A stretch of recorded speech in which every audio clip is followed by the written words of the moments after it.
नमस्कार, मैं प्रदीप कुमार और आप देख रहे हैं राष्ट्रीय समर्पण टाइम्स न्यूज़ चैनल। और इस वक्त बहादुरगढ़ के टिकरी बॉर्डर पर हम हैं और आपको बता दें कि कल संयुक्त किसान मोर्चा की एक बैठक होने जा रही है, जिसमें जो प्रधानमंत्री श्री नरेंद्र मोदी जी के द्वारा जो बिल वापसी किए गए हैं, उससे अलावा जो किसानों के मुद्दे हैं उस पर किसान क्या डटे रहेंगे या नहीं डटे रहेंगे, हरियाणा किसान संयुक्त मोर्चा की क्या रणनीति है, पंजाब के लोगों का क्या कुछ कहना है और जो राकेश टिकैत जो है उनका क्या कुछ कहना है, उनका क्या स्टैंड है, तमाम बातों पर चर्चा करने के लिए हमारे साथ में हरियाणा किसान संयुक्त मोर्चा के सदस्य हैं और उनसे इस बारे में जानेंगे, समझेंगे कि इनका क्या कुछ कहना है, क्या जो कल की जो मीटिंग है उसके बाद क्या निर्णय जो लिया जाएगा उसके बारे में। सर क्या नाम है, पहले नाम बताइए सर। मैं जगबीर गसोला, भारतीय किसान यूनियन लोक शक्ति प्रदेश अध्यक्ष। बताएं सर कि जिस तरह से जो बिल वापसी के बाद में जो समीकरण हुआ है, जो किसानों की बात करें तो पंजाब के किसानों के बारे में बताया जा रहा है कि पलायन करने की तैयारियां जो है चली हुई है। देखिए, न तो पंजाब के किसी संगठन की तरफ से अभी तक खुल करके ये बात सामने आई है कि आंदोलन को हम वापसी लेंगे, लेकिन इस पे विचार विमर्श चल रहा है। कल इसके अंदर क्लियरेशन हो जाएगी। भाजपा की आईटी सेल आंदोलन को कमज़ोर करने के लिए अपने हथकंडे अपना रही है, लेकिन किसान आंदोलन ज्यों का त्यों इसी स्थिति में मजबूती के साथ चलेगा। हरियाणा की सभी टोल कमेटियों से हमारा संपर्क हुआ है।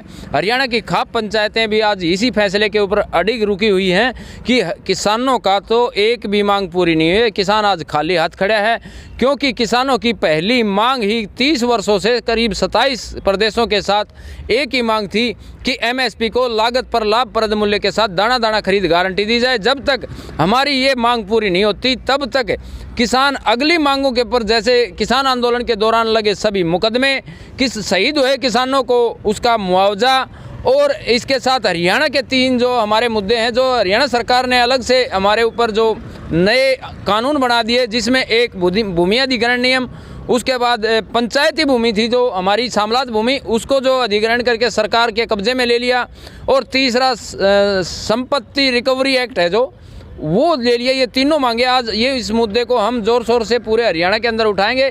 इसके बारे में भी हमने काफ़ी, जैसे हमारी खाप पंचायतों से और टोल कमेटियों से इस पर संपर्क हो गया। मजबूती के साथ आंदोलन को और मजबूत किया जाएगा।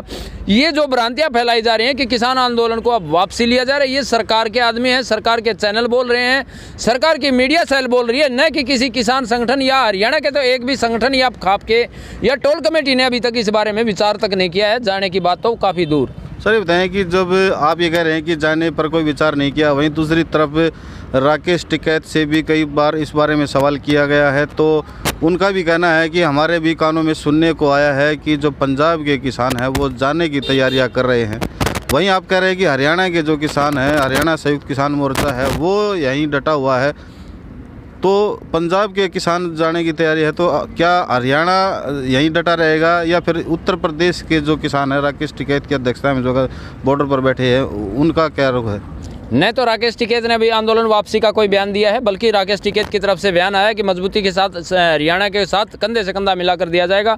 पंजाब के भी किसी इक्के दुक्के संगठन का जो भी कोई हो सकता है, वो भाजपा से किसी प्रकार का उसका सरोकार रहा होगा, वो आदमी बयान दे करके किसानों की भावनाओं को नापने तोलने के लिए उसने अपनी विचारधारा, वो उसके निजी बयान हो सकते हैं, लेकिन संयुक्त किसान मोर्चा ने अभी इसी प्रकार का कोई फैसला नहीं लिया है और ना इस प्रकार के फैसले की हमें उम्मीद। हमने पंजाब को बड़ा भाई मान करके इस आंदोलन को लड़ने का काम किया है, और पंजाब अगर अपने भाईचारे को धोखा दे करके अगर भागता है तो उसके 2 कदमों के लिए भविष्य के अंदर कोई जगह नहीं मिलेगी।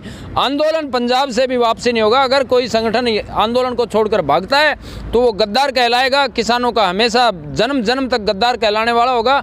किसान जो किसी नेता के पीछे नहीं खड़ा है, आज आंदोलन अपनी मांगों के ऊपर खड़ा है, मुद्दे के ऊपर खड़ा है, तो ये आंदोलन टूटने वाला नहीं। चाहे अपने आप को कितना भी बड़ा किसान नेता अपने आप को नेता मान ले, उसके कहने से बॉर्डर खाली नहीं होंगे, आंदोलन वापसी नहीं होगा। ये उनका भ्रम है। ये अपने हमारी इस बयान को समझ के वो अपने दिमाग से एक फतूर को निकाल ले कि आपके कहने से आंदोलन किसी सूरत में वापसी नहीं होने वाला। अच्छा सर ये बताएं कि जो इंटरनेशनल जो मीडिया है उनके अंदर जहां प्रधानमंत्री नरेंद्र मोदी जी के द्वारा बिल वापसी की घोषणा की गई है और वहीं दूसरी तरफ अयासबाज किसानों को बताया जा रहा है, वो तो पीछे की बातें काफ़ी पीछे चली गई। मोदी ने जब आन के माफ़ी मांग ली, हम पीछे की बातों को नहीं पलटना। अभी चल रहा है सर, ये जी न्यूज़ जी हिंदुस्तान में चला हुआ है। ये कब की बातें हैं? कौन बोल रहा है इसको?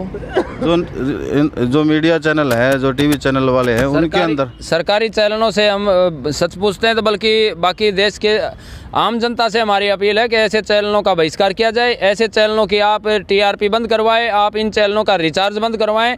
ये अपने आप अपने जिस स्थिति के अंदर चलने वाले हैं ना, जैसी इनकी भावनाएं हैं, देश के अंदर भ्रम फैलाने का काम है, तो ये अपने आप घुटनों के बल आ जाएंगे। 3 दिन के अंदर अगर ये घुटनों के बल नहीं आ जाएं तो ये भी देख लेना, क्योंकि जो आम जनता की भावनाओं से हटकर जो सरकार की चमचागिरी करते हैं वो चैनल जनता हित के नहीं होते। जिस प्रकार से प्रधानमंत्री ने या भाजपा ने भी लंबे समय तक काफ़ी किसानों के ऊपर आरोप लगाए, कभी हमारे को क्या है खालिस्तानी कहा, कभी हमारे को पाकिस्तानी कहा, कभी हमारे को बलात्कारी कहा, कभी हमारे को तरह तरह के, जैसे हरियाणा के किसानों के ऊपर जाटों का नाम लेकर के आंदोलन को कन्वर्ट करने का काम किया। लेकिन किसान आंदोलन के ऊपर जितने भी लांछन लगे ना, उतना आंदोलन मजबूत हुआ, टूटने की बजाय, कमज़ोर होने की बजाय सरकार की सभी नीतियाँ फेल हुई। उसी के कारण तो आज मोदी घुटनों के बल के ऊपर 3 कृषि कानून वापस लिए।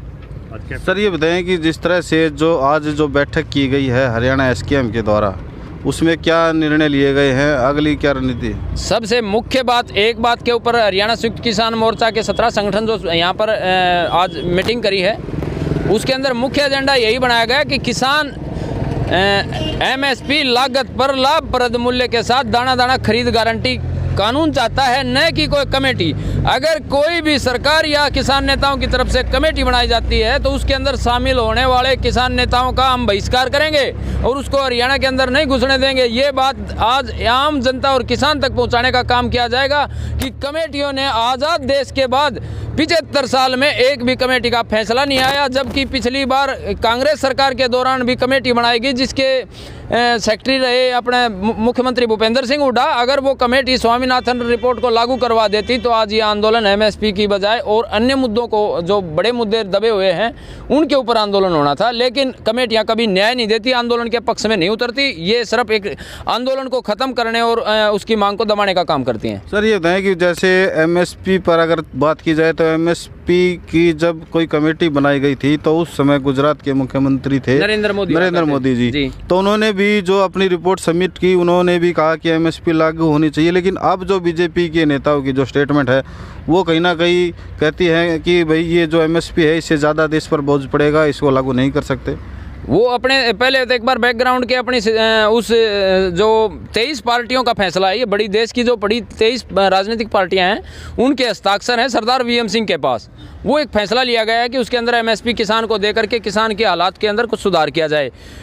जब नरेंद्र मोदी 2011 के अंदर गुजरात के मुख्यमंत्री थे, उस समय वो इस एमएसपी कानून की सिफारिश कर रहे हैं, तो वो अपने एक बार याददाश्त को दोहरा लें, उन शब्दों को याद करके अपने स्टैंड पर आकर के भली बाती किसानों के सामने जैसे झुक के 3 कानून वापस लिए हैं, अपनी याददाश्त को दोहरा करके दोबारा से एक ये भी कर दे कि भाई कमेटी नहीं, कमेटी सिर्फ धोखा है, कमेटी नहीं चाहता किसान। हरियाणा का किसान तो विशेष करके कमेटी का पुरजोर विरोध करता है।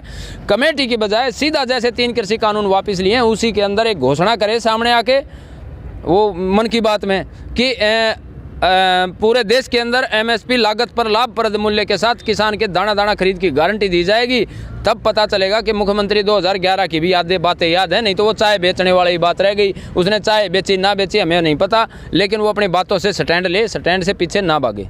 सर आप कह रहे हैं कि प्रधानमंत्री ने किसानों के सामने झुककर बिल वापसी की घोषणा की है, वहीं दूसरी तरफ चर्चा ये भी है कि किसान का जो बिल वापसी का जो मुद्दा है उसको प्रधानमंत्री मोदी जी ने करके कहीं ना कहीं यूपी जो चुनाव है उसको कहीं ना कहीं भुनाने की कोशिश की। वो 5 राज्यों के चुनाव को मद्देनजर रखते ही जल्दी जल्दी जो सरकार फैसले ले रही है, उस चुनाव के आधार पर ये चुनावी घोषणा है, क्योंकि 3 कृषि कानून से किसान का भला नहीं हुआ। 4 जून 2020 को किसान की माली हालात तब भी खराब थी, आज भी खराब है, उसको सुधारने के लिए एमएसपी की मांग है। एमएसपी लागत पर लाभप्रद मूल्य के साथ नहीं मिलेगी तो किसान को बिल्कुल भी भला नहीं होगा, किसान को कोई लाभ नहीं है। एक और भी बात भ्रम की बहुत बड़ी चल रही कि एमएसपी दी जाए, एमएसपी से किसान को कोई लाभ नहीं होगा। एमएसपी लागत पर लाभप्रद मूल्य के साथ दी जाएगी तो किसान को भला होगा।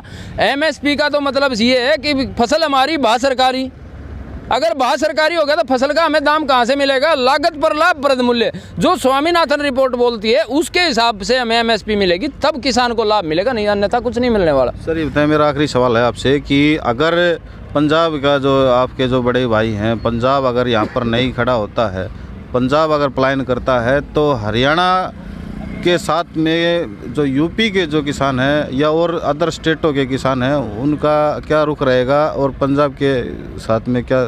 देखिए, जब तक कुछ ऐसा हमारे सामने नहीं आता हम शंकाओं के आधार के ऊपर किसी के ऊपर जवाब नहीं दे सकते। संयुक्त मोर्चा आज भी अडिग है। 4 तारीख को शाम तक जब तक वहाँ से कोई मेन स्टेटमेंट नहीं आती तब तक हम नेगेटिव सोचना तो दूर की बात, उसके बारे में विचार भी नहीं करेंगे।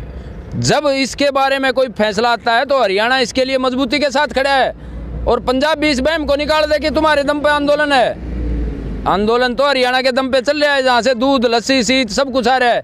और किसान सरकार अगर हाथ डालती है तो हरियाणा को देख करके, जाट आंदोलन का नतीजे देख करके घबराई हुई है।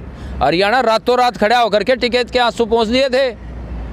आंदोलन नहीं टूटेगा किसी सूरत में, आंदोलन मजबूत और हो जाएगा। एक बार ये कुछ फैसला तो लें। कमज़ोर फैसले की वजह से हमें उम्मीद नहीं है। अगर कमज़ोर फैसला लिया गया तो पंजाब के किसानों के लिए बहुत ही दुखदायी होगा। हमारे साथ में हुड्डा साहब, हमारे साथ में प्रदीप धनखड़ जी भी हैं, जो कि पिछले काफ़ी लंबे समय से, जब से आंदोलन चला हुआ है उससे भी पहले के ये जो है एमएसपी के मुद्दे को लेकर के देश भर में घूमते रहे हैं।